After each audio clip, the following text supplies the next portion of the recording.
अष्टांग योग का क्या महत्व है। जो आदमी अष्टांग योग से दूर रहता है उसको समझो कि किस्मत बड़ी माड़ी है, क्योंकि दुनिया के अंदर तीन चीज़ें हैं, एक परमात्मा, दूसरी जीवात्मा और तीसरी सृष्टि, और जीवात्मा बीच में है। तो जो आदमी परमात्मा से जुड़ने की कोशिश करता है उसको सारे सुख मिलते हैं, आनंद मिलता है, मोक्ष मिलता है।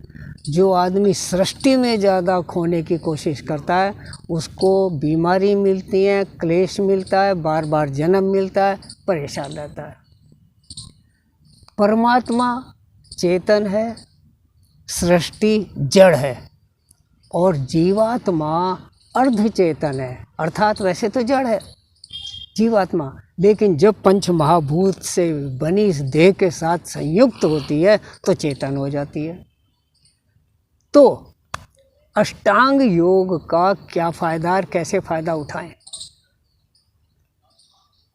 केवल श्रीमद् भगवत गीता के 18 अध्याय में 18 प्रकार के योग बताए गए हैं, और उनमें ये बताया गया है कि कैसे आदमी सृष्टि में रह करके सृष्टि का भी आनंद ले, लेकिन सृष्टि में रमे नहीं और भगवान को प्राप्त कर ले। लेकिन हमारी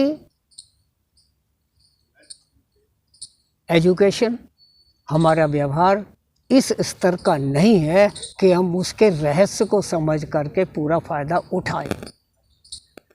तो महर्षि पतंजलि ने योग दर्शन के अंतर्गत सरल भाषा में अष्टांग योग दे करके हमको बताया कि किस प्रकार सृष्टि में रह करके सृष्टि का भी फायदा उठाएं और मोक्ष को भी प्राप्त करें। अर्थात यम और नियम अपना करके व्यवहार कुशलता प्राप्त करें, आसन करके शरीर को पुष्ट करें, प्राणायाम करके 100 वर्ष की आयु और एकाग्रता को बढ़ाएं, धारणा करके एकाग्रता बढ़ाएं, ध्यान करके सांसारिक दुखों से छूटें, निर्लिप्त हों, अनासक्त हों और समाधि में बैठकर भगवान को प्राप्त कर लें। इसलिए हर व्यक्ति को चाहिए कि अष्टांग योग को जरूर अपनाए, बाकी कुछ अपनाए या ना अपनाए। अष्टांग योग इतनी सरल, इतनी महत्वपूर्ण, इतनी लाभदायक एक विधि है जो जीवन जीने की वास्तविक कला है। जो आदमी अष्टांग योग को अपनाता है उसको कभी ज़िंदगी में कोई प्रॉब्लम निकट नहीं आती। इसलिए ये सृष्टि में जैसे दुनिया के अंदर पहाड़ पर पानी बरसता है तो सदा नीचे की तरफ जाता है, ठीक उसी प्रकार आदमी का मन तमोगुण को जल्दी पकड़ता है, सतोगुण को देर में पकड़ता है।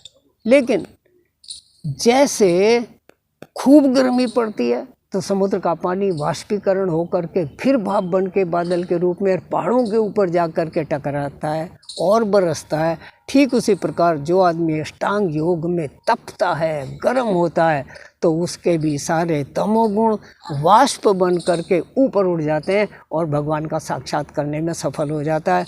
इसलिए अष्टांग योग को अपनाओ, यम नियम को अपनाओ, आसन रोज करो, प्राणायाम रोज करो, ध्यान जरूर करो, और जब भी समय मिले सांसों को दे के समाधिस्थ हो जाओ और अपना कल्याण करो और अपने परिवार जनों का भी कल्याण करो। जो आदमी कोई भी अच्छी बात बताता है तो अगर वो योगी है, खुद उन चीज़ों का अनुपालन करता है तो औरों को बताने में सक्षम है, नहीं तो वो नॉनसेंस कहलाता है, करनी कुछ और कथनी कुछ।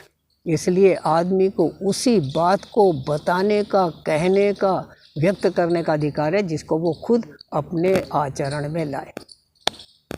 धन्यवाद।